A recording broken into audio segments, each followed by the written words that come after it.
우리 같이 말씀의 은혜 받읍시다. 네. 우리는 지금 폭력의 시대를 살고 있습니다. 보고 듣는 것이 온통 깜짝깜짝 놀랄 일들 뿐입니다. 2011년 노벨 평화상으로 인해서 평화의 땅으로 우리들 가슴에 새겨져 있는 노르웨이 오슬로에서 극우주의자인 아네르스 베링 브레이비크가 정부 청사에 폭탄을 던져서 인명을 살상하고 오슬로에서 약 30km 떨어진 우테위아 섬으로 이동해서 여름 캠프에 참가한 청소년들을 향해서 총기를 무차별 난사해서 모두 77명을 숨지게 했습니다. 희생자 중에 34명은 14세에서 17세 청소년들이고요. 22명은 18세에서 20세 청년들이었습니다. 이 사건은 이 시대가 더 이상 이제 안전지대가 없구나 하는 것을 단적으로 보여주고 있습니다. 노르웨이는 이 지구상에서 가장 안전하고 또 행복한 나라라고 사람들이 말해왔습니다. 1인당 GDP가 약 7만 8천 불이고요. 대통령이나 고위층에 있는 사람들이 경호원 없이 다닐 수 있는 나라고 부녀자나 아이 누구나 밤거리를 다녀도 안전한 나라였습니다. 하지만 이제 노르웨이는 더 이상 그런 나라가 아닙니다. 지금 이 시대는 폭력과 광기의 시대가 되고 말았습니다. 저 언덕 위에 그림 같은 집을 짓고 평화롭게 살아보겠다는 목가적인 이야기는 더 이상 이제 할 수 없게 됐습니다. 사람들의 심성이 거칠어졌고요. 행동이 악해졌으며 입이 폭력적이 됐습니다. 속에 무언가 모를 분노가 가득 차 있습니다. 미국의 심리학자의 헨리 브란트가 이런 말을 했습니다. 모든 인간의 문제의 80%, 90%는 분노와 관련된 문제이다. 사실 오늘날 이 시대의 문제는요, 정치의 문제도 아니고 경제의 문제도 아니고 교육의 문제도 아닙니다. 사람이 분노라고 하는 감정을 다스리지 못해서 일어나는 일입니다. 여러분, 이성과 감정, 어느 것이 사람을 지배할까요? 언뜻 생각하면 이성 같지만 아닙니다. 감정입니다. 사람이 담배를 피우면 폐암에 걸릴 확률이 아주 높아요. 안 피우는 사람보다 4.1배 높다고 그럽니다. 하루에 한 갑씩 40년을 피운 사람은 비흡연자에 비해서 폐암에 걸릴 확률이 20배나 높습니다. 그뿐만이 아니죠. 식도암에 걸릴 확률은 2.1배, 췌장암은 1.5배, 구강암은 4.6배, 간암은 1.7배, 후두암은 20배에서 30배, 위암은 1.5배, 방광암은 1.6배입니다. 여러분, 그뿐입니까? 하루에 한 값이 연기로 태워버리는 돈은 또 얼마나 많습니까? 담배 한 갑의 값이, 찾아보니까 4,500원에 4,800원 되더라고요. 그게 돈으로 따지면 1년에 164만 2,500원이에요. 10년이면 거의 복리로 따져가지고 2천만 원이 넘는 돈입니다. 이런 돈을 연기로 그냥 날려버리는 거예요. 이제 공공장소에서 담배를 필 수도 없지 않습니까? 식당에 가서도 담배 필 수 없고 또 술집에 가서도 담배 필 수 없어요. 오락장소에 가서도 담배 못 핍니다. 집에서도 이제 담배 못 피게 해요. 그래서 전봇대 밑으로 가가지고 전봇대에서 담배를 그냥 뻑뻑 핍니다. 베란다에서 숨어서 몰래 또 피는 사람도 있어요. 처량합니다. 그런데도 담배를 피면 이렇게 이 엄청나게 단점이 많은데도 불구하고 사람들은 계속해서 담배를 피워대요. 이게 이성적으로는 담배 피우면 백해무익하다고 하는 걸 너무 잘 아는데 감정적으로 그게 컨트롤이 안 되는 거예요. 직장에서 상사에게 책망받아가지고 스트레스 받고 또 사업하다가 사람들과의 관계 속에서 또 스트레스가 또 오죠. 그런가 하면 또 모임에 가면 동창회나 목회나 여러 가지 모임들에 가면 또 어떤 사람들, 특정한 사람들 때문에 또 스트레스를 받습니다. 그러면 자기도 모르게 막 씩씩거리면서 담배를 빼가지고 입에다가 물고서 빡빡 피워대는 것입니다. 이게 감정이 이성을 압도하는 것이죠. 옛날 신학교에서 어떤 교수님이 이런 말씀하신 것이 기억납니다. 교회가 부흥되려면 온 교인이 무조건 기분이 좋아야 된다. 기분이 나쁘면 천당도 마다한다. 여러분 이게 무슨 말인 줄 아십니까? 기분 나쁘면 교회도 안 나온다는 거예요. 천당이고 축복받고 이것도 소용없는 것입니다. 지옥을 가든 천당을 가든 상관없고 사느냐 죽느냐보다도 기분이 먼저고 감정이 먼저입니다. 어떤 모임을 가든지요, 어떤 문제에 부닥치면 결국 마지막에는 감정 문제로 충돌을 합니다. 동창 모임에 가면 잘난 척하는 녀석 때문에 기분 나빠서 싸우고, 또 개모임에 가면 지적질 잘하는 사람 때문에 감정이 상해서 싸우고, 그래도 교회 오면 좀 낫지 않을까 해서 교회 왔더니 교회 와도 또 지적하고 뒤에서 수근거리고 그런 사람 때문에 기분이 나빠서 또 싸웁니다. 다 내 마음에 안 들어요. 그러다 보니까 분노는 자꾸 쌓여갑니다. 근데 사실 여러분, 내 마음에 드는 사람이 얼마나 있겠어요, 세상에. 100사람이면 100사람 다 생각이 다르고 살아온 배경이 다 다르고 그런데 자기 마음에 꼭 드는 사람이 몇 사람이나 되겠어요. 자기 자식도, 자기 뱃속에서 나온 자기 자식도 마음에 안 들 때가 있는데, 여러분 세상에 전혀 알지 못하는 사람들이 관계를 맺어가지고서는 같이 말하고 밥 먹고 이러는데 어떻게 다 자기 마음에만 들겠습니까? 그건 불가능한 일이죠. 여러분 우리 중에 보면요, 다른 사람이 마음에 안 든다고 계속 지적질하고 비판하고 그러는 사람이 있는데, 여러분 그러면 그 사람은 온전한 사람이냐? 다른 사람들에게 지적질 받지 않고 비판받지 않고 그렇게 훌륭하게 인격적으로 생활을 했느냐? 그렇지 않죠. 우리도 다 부족하고 허물이 많은 사람들 아닙니까? 자기 눈에 들보를 깨닫지 못해서 그런 것이지, 다 자기도 허물도 많고 또 흠도 많은 것입니다. 다툼이라고 하는 것은요, 항상 자기가 옳다고 하는 데서부터 다툼이 생기는 거예요. 자기 중심적으로 생각하고 자기 중심적으로 판단하기 때문에 다른 사람이 다 틀린 거예요. 근데 여러분 그걸 아십니까? 내가 틀릴 수 있다는 걸 아세요? 내가 잘못할 수도 있다는 걸 아세요? 틀릴 수 있어요. 얼마든지 잘못할 수 있어요. 세월이 흐른 후에 우리가 뒤돌아보면요, 그때 내가 조금 참을 걸, 그때 내가 괜히 이런 말을 했네, 이런 생각을 우리가 가질 때도 있지 않습니까? 그러니까 여러분 우리가 다 내가 옳은 게 아니에요. 지구는 내 중심으로 돌아가는 게 아니에요. 너무 여러분 감정 내세우지 말고요, 감정을 잘 다스릴 수 있기를 주의 이름으로 축원합니다. 자, 오늘은 이제 분노에 대해서 좀 살펴보도록 하겠습니다. 대체로 많은 사람들이요, 상대편에서 기분 좋게 말하면 나도 기분 좋게 말하고, 또 상대편에서 화를 내면 나도 화를 냅니다. 상대편에서 목소리를 크게 내면 나도 목소리를 또 크게 냅니다. 그래서 주거니 받거니 하다 보면 점점 더 목소리 톤이 올라가게 되고, 한 옥타브 올라가게 되고, 결국은 싸움으로 번지게 됩니다. 여러분 보통 사람들 대인 심리가 다 대체로 이러해요. 한 대 맞으면 한 대 치고요, 힘에 붙여서 못 당하면 막 죽여 하고 막 소리를 지르고 악을 씁니다. 여러분 이 분노의 감정이요, 우리의 마음을 상하게 하고 우리의 몸을 병들게 하는 것입니다. 오늘 성경은 여기에 대해서 이렇게 말씀을 하고 있어요. 1절 전반절 말씀입니다. 유순한 대답은 분노를 쉬게 하여도. 유순한 대답을 하라고. 저 사람이 감정적으로 좀 격한 말을 해도 나는 유순한 대답을 하라는 것입니다. 유순한 대답이 뭡니까? 부드러운 말을 하라는 거예요. 부드러운 말을.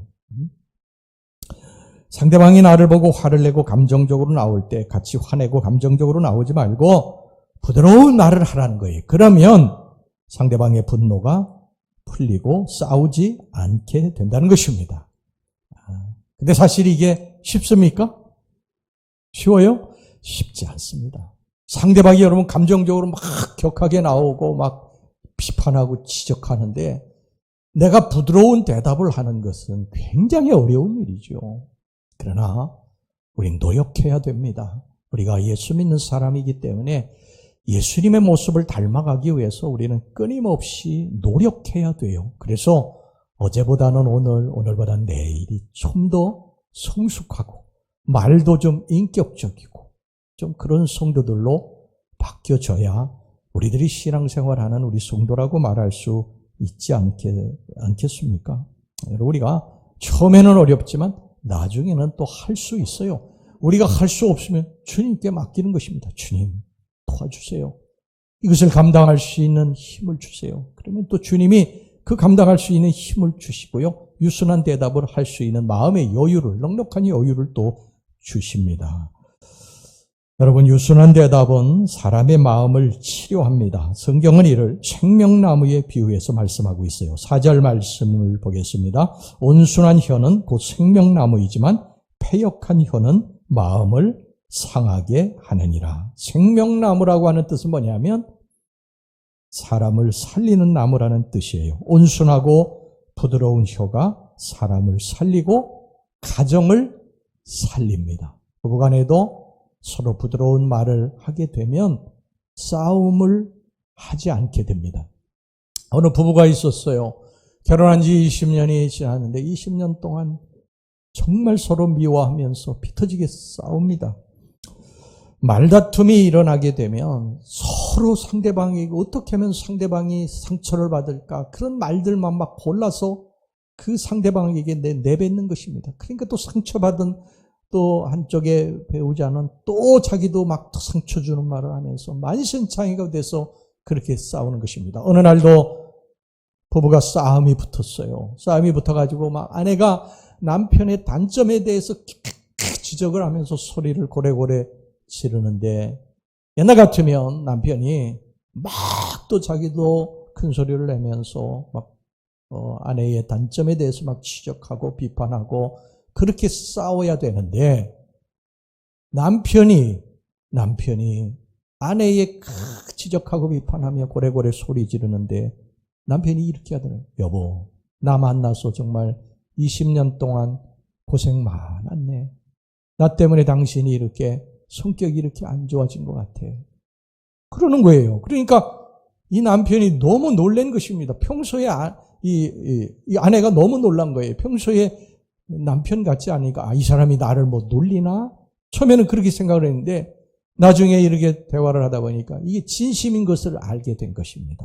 그러니까 아내도 내가 잘못했다고 그동안에 잘못했다고 그러면서 이제 부부가 화합을 하고 그리고 이제 좀 더 성화의 과정을 향해서 나아갔다고 그럽니다. 여러분 미안합니다. 미안해요. 나 때문입니다. 나 때문에. 내가 잘못입니다.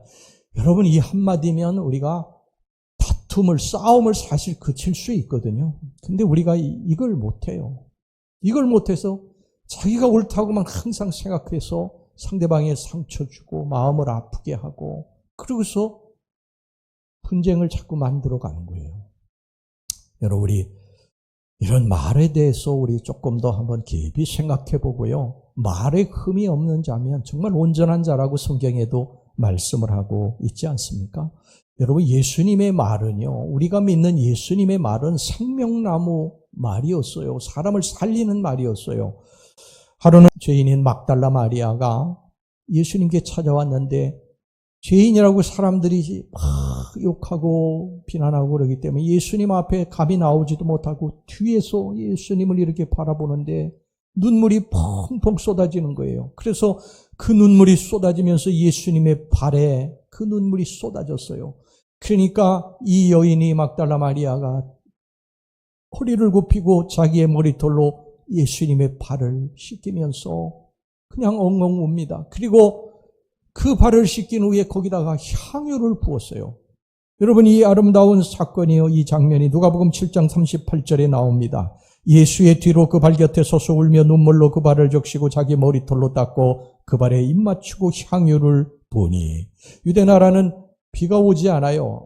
한 3월서부터 거의 11월까지는 비가 한 방울도 안 옵니다. 그러니까 먼지가 말도 못하죠. 그래서 또 유대인들은 샌들을 신고 다닙니다. 샌들을 신고 다니니까 늘 그냥 흙이 퍽퍽 이렇게 먼지가 솟고 그러니까 발이 너무 더러워지죠. 그래서 어느 집을 가든지 거기에 물항아리가 있어가지고 물항아리에서 물을 떠가지고 종이 발을 씻겨주든지 아니면 정말 귀한 손님이면 주인이 발을 씻겨주고 그랬어요.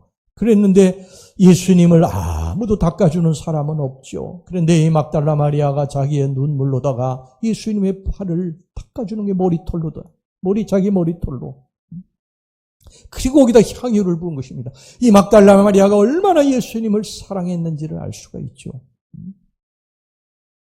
그런데 이 모습을 지켜보던 바리새인이 막달라 마리아에게 뭐라고 그랬는 줄 아십니까? 누가복음 7장 39절 후반절 보세요. 이 사람이 만일 선지자라면 자기를 만지는 이 여자가 누구며 어떠한 자고 죄인인 줄을 알았으리라. 그 막달라 마리아가 죄인이라고 또 비판하고 지적한 것입니다. 그런데 예수님은 뭐라고 말씀하셨는 줄 아십니까? 누가복음 7장 47절 48절 보세요. 이러므로 내가 네게 말하노니 그의 많은 죄가 사하여졌도다. 이는 그의 사랑함이 많음이라. 사함을 받은 일이 적은 자는 적게 사랑하느니라. 이에 여자에게 이르시되 내 죄사함을 받았느니라. 이렇게 말씀하시면서 50절 후반절에 보면요. 내 믿음이 너를 구원하였으니 평안히 가라. 이렇게 말씀하셨어요.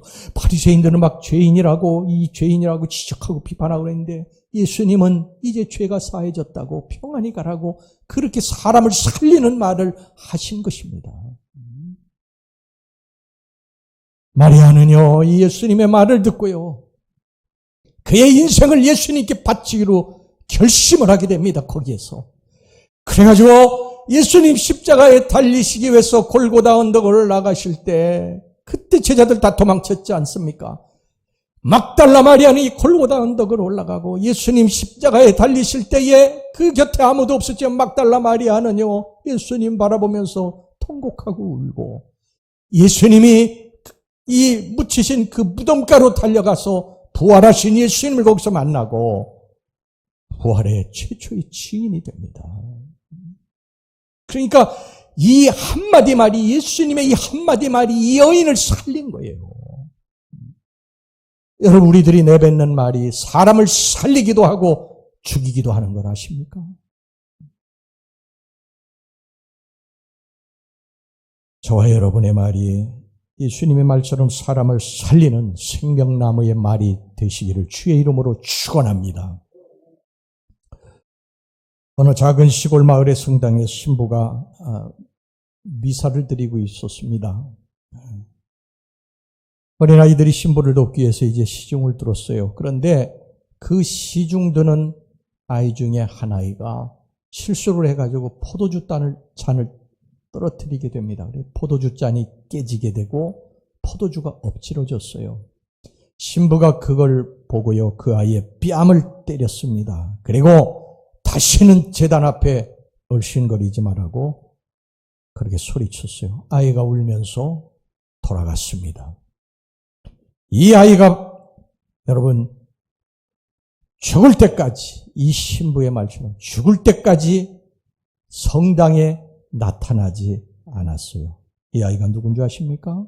그렇게 기독교를 핍박했던 공산국가 유고슬라비아의 요시프 브로즈 티토 대통령입니다. 어느 도시의 성당에서도 똑같은 사건이 일어났어요. 한 아이가 포도주 잔을 깨뜨리고 포도주가 엎질러졌어요. 그런데 그것을 집례하던 신부가요, 아이를 따뜻한 눈빛으로 보면서 조용히 말을 했습니다. 괜찮아. 누구나 실수할 수 있는 거야. 넌 커서 신부가 되겠구나.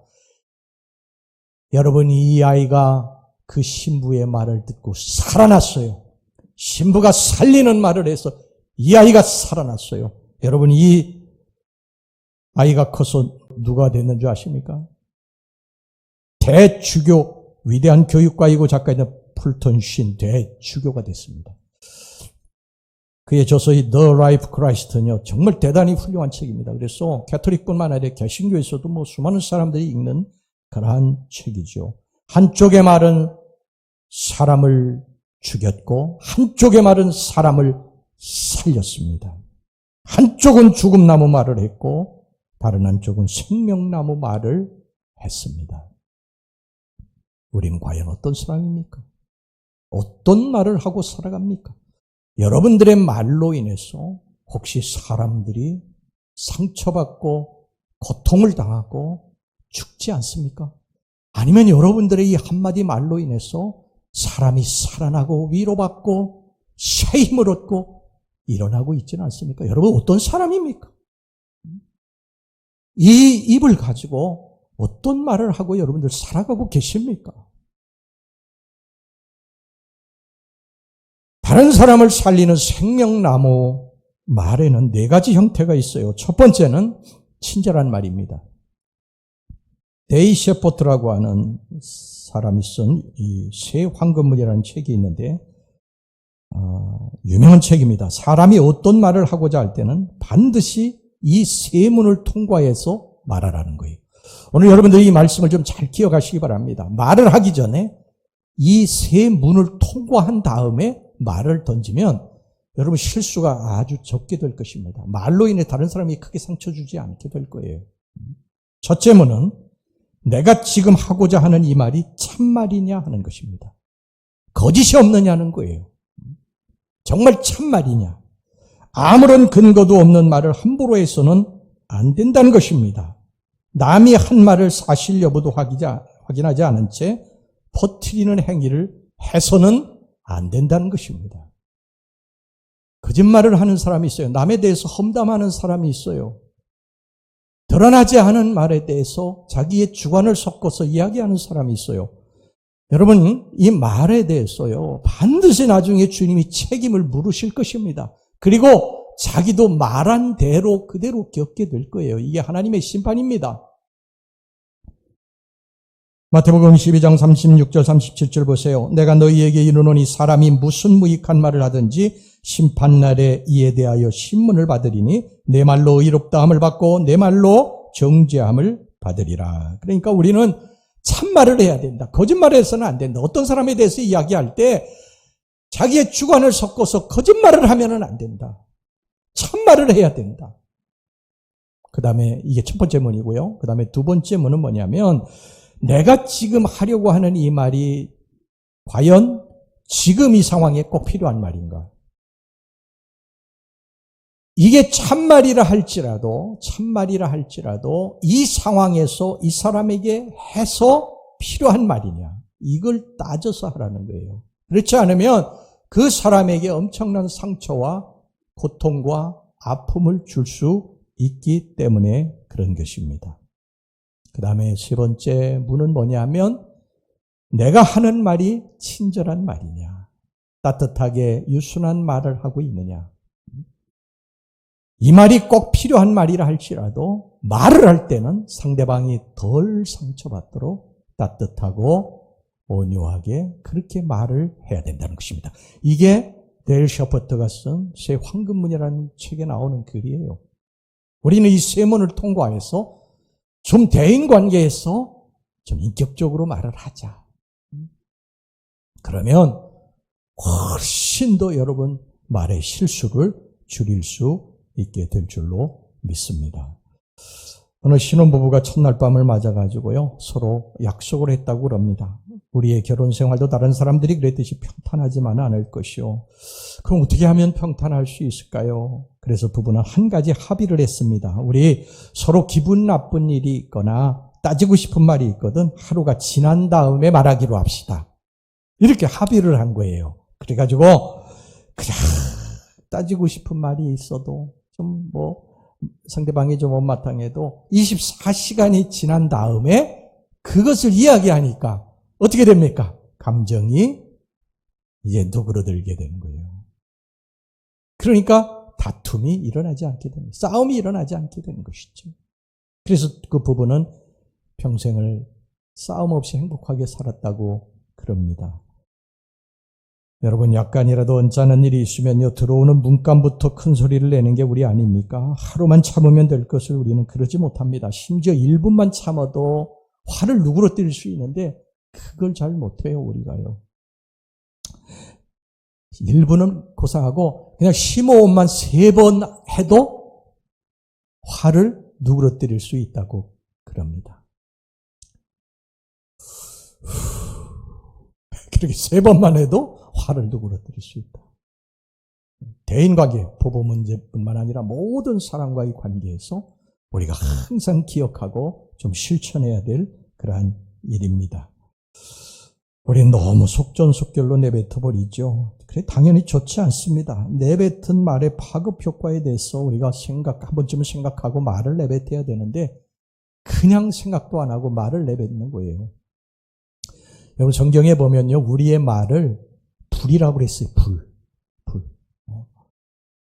여러분, 야고보 3장 6절 말씀 보세요. 혀는 곧 불이요. 불의의 세계라. 혀는 우리 지체 중에서 온몸을 더럽히고 삶의 수레바퀴를 불사르나니 그 사르는 것이 지옥불에서 나느니라. 여러분, 조그만 성냥불을 탁 켜가지고 탁 붙이면, 조그만 성냥불이지만 이게 붙기 시작하면 온 마을, 온 동네를 다 태워버리는 것입니다. 산을 다 태워버리는 거예요. 우리의 이 작은 말이, 아무 생각 없이 툭 내뱉는 말이 다른 사람에게 깊은 상처를 주고 아픔을 주고, 그리고 그 주변에 있는 사람들까지도 그게 번져서 그 사람이 상처받으면 또 상처받은 말 다른 사람에게 하지 않아요? 이게 계속 확장되어 나가는 거예요. 그래가지고 심지어 집에 있는 개도 한 대 맞는데 발로다가. 이게 확장되어 나가, 불이. 여러분, 우리 말을 조심합시다. 할렐루야. 말을 조심하는 사람, 말을 여러분 조심하는 사람이, 말을 잘하는 사람이 인격자예요. 두 번째, 생명나무 말은요, 내 마음이 평안할 때는 말하고 분노가 차 있을 때는 말하지 않는 것입니다. 여러분, 내 마음에 분노가 가득 차 있으면요, 내가 말하면 상대방이 반드시 상처받습니다. 내가 화가 잔뜩 나 있기 때문에 내 말투가 퉁명스럽고 내 말이 이 불이 돼가지고 다른 사람 자꾸 붙게 돼 있어요. 그래서 내 마음에 분노가 가득 차 있으면 가급적이면 침묵하셔야 돼요. 말하면 안 됩니다. 저도 그렇게 하려고 굉장히 노력을 하고 있어요. 여러분들도 우리 계속 그냥 훈련합시다. 할렐루야. 누가복음 6장 45절 말씀 보세요. 선한 사람은 마음에 쌓은 선에서 선을 내고 악한 자는 그 쌓은 악에서 악을 내나니 이는 마음에 가득한 것을 입으로 말함이니라. 그러니까 우리 속에 분노가 차면 분노의 말을 할 수밖에 없고, 분노의 말을 내뱉어버리면 그 말이 다른 사람이 반드시 상처를 주고 다툼을 일으키게 됩니다. 그러므로 지금 내 마음이 편치 않다, 분노가 있다, 그러면 침묵하십시오. 이것이 지혜로운 사람의 태도인 줄로 믿습니다. 그 다음에 세 번째, 생명나무 말은 침묵의 지혜가 필요합니다. 윈스턴 처칠 경이 입으로 나오는 말은 뱉지 않고 꿀꺽 삼켜도 배탈 나는 일이 절대로 없다. 유명한 말을 했어요. 여러분, 침묵해서 후회하는 일은 절대로 없다는 것입니다. 여러분, 그렇죠? 우리가 말을 많이 해서 후회는 많이 해요. 우리가 지난 날들에게 뒤돌아보면 그때 내가 말을 너무 많이 했다. 말을 하지 말아야 될 것. 또 친구들을 만났어요. 또 주변의 지인들을 만났어요. 사람들을 만났어요. 그런데 너무 말을 많이 했어요. 그때 후회가 되지 않습니까? 여러분, 후회되지 않아요? 내가 말을 너무 많이 했고, 말을 많이 해서 후회하다. 이건 아직도 더 훈련받아야 되고요. 말을 많이 해서 후회되는 일이 있어도 말을 적게 해서 침묵해서 후회되는 일은 없어요. 나는 어떤 사람입니까? 여러분, 말이 많은 사람입니까? 적은 사람입니까? 여러분, 우리는 어떤 사람에 대해서 말이 많은 사람이다 이렇게 말을 해요.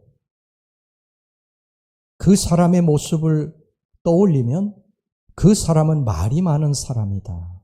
뭘 지적하고 비판하는 일을 좋아하는 사람이다 하는 이미지가 딱 떠오릅니다. 여러분, 그러면 안 됩니다. 어떤 사람을 생각할 때, 저 사람은 정말 따뜻한 사람이다. 늘 위로의 말을 하고 소망을 주는 말을 하고 격려하는 말을 한다. 이런 이미지가 떠올라야 돼요. 여러분, 다른 사람이 나를 바라볼 때 그렇게 바라본다면 나는 훈련해야 됩니다. 바뀌어져야 돼요. 우리는 다른 사람 말이 많다고 또 지적하는데 자기 자신이 말이 많은 건 잘 몰라요. 이게 문제예요. 우리 예수님도 남의 눈에 티를 빼려고 하지 말고 내 눈에 들보를 먼저 빼라고 말씀하셨어요. 여러분, 침묵의 지혜를 우리 배울 수 있기를 바랍니다. 할렐루야. 말을 좀 줄일 수 있기를 바랍니다. 특별히 우리 교회에서 너무 말을 많이 하시면 안 돼. 그냥 입에서 나오는 대로 툭툭 내뱉으면 안 돼요. 말을 할 때 아까 말씀드린 새 황금문을 지난 다음에 말을 해도 부작용이 있는데 그냥 내뱉으면 여러분 그래서 교회에 말이 많아가지고 교회를 안 다니려고 하는 사람이 있다는 거 아세요? 이거 부끄러운 일인 것입니다. 예수님은 사람을 살리는 말을 늘 하셨잖아요. 위로하고 소망을 주고 격려하는 말을 하셨잖아요. 그런데 우리 예수 믿는 사람들은 왜 그렇게 살지 않습니까? 오늘 하루만이라도 여러분들의 입술에 파수꾼을 좀 세우시고 남을 세우고 격려하고 소망을 주고 위로하고 이런 입술을 여러분 오늘 하루라도 좀 보존하시기를 주의 이름으로 축원합니다. 어떤 수도사에게 한 여인이 찾아와서 남편과의 다툼 때문에 내가 살 수 없다. 그러면서 수도사에게 와가지고 사정을 이야기하니까 수도사가 물을 한 병 줬어요. 그러면서 이 물을 가지고 당신이 화가 날 때마다 남편이 화를 내킬 때마다 입에다가 한 모금 딱 물고 있으라. 이렇게 말을 했어요. 이 여인이 수도사가 시킨 거니까 물을 가지고 막 남편이 또 막 자기를 막 긁는 거예요. 잔소리를 하고 막. 그러니까 물을 한 모금 이렇게 입에다 물고 꾹 참고 있었어요. 물을 물고 있으니까 말을 할 수 없지 않습니까? 그러니까 남편이 분노가 사그러들더라는 거예요. 자기도 사그러들고. 그러고서 가정이 평안해졌다는 거예요. 그래가지고 그 수도사에게 찾아와가지고 수도사님 이 물이 정말 신비의 물입니다. 입에 물고만 있었는데 가정이 화평해졌습니다. 그러니까 그거는 그 물 때문이 아니죠. 침묵 때문에 그렇습니다. 말을 하지 않기 때문에 그렇습니다. 그랬다는 것입니다. 여러분 우리 제발 좀 말 좀 줄이고 우리 예수 믿는 사람들 너무 말이 많아. 너무 말이 많아. 말 좀 줄이고 침묵할 수 있기를 주의 이름으로 축원합니다.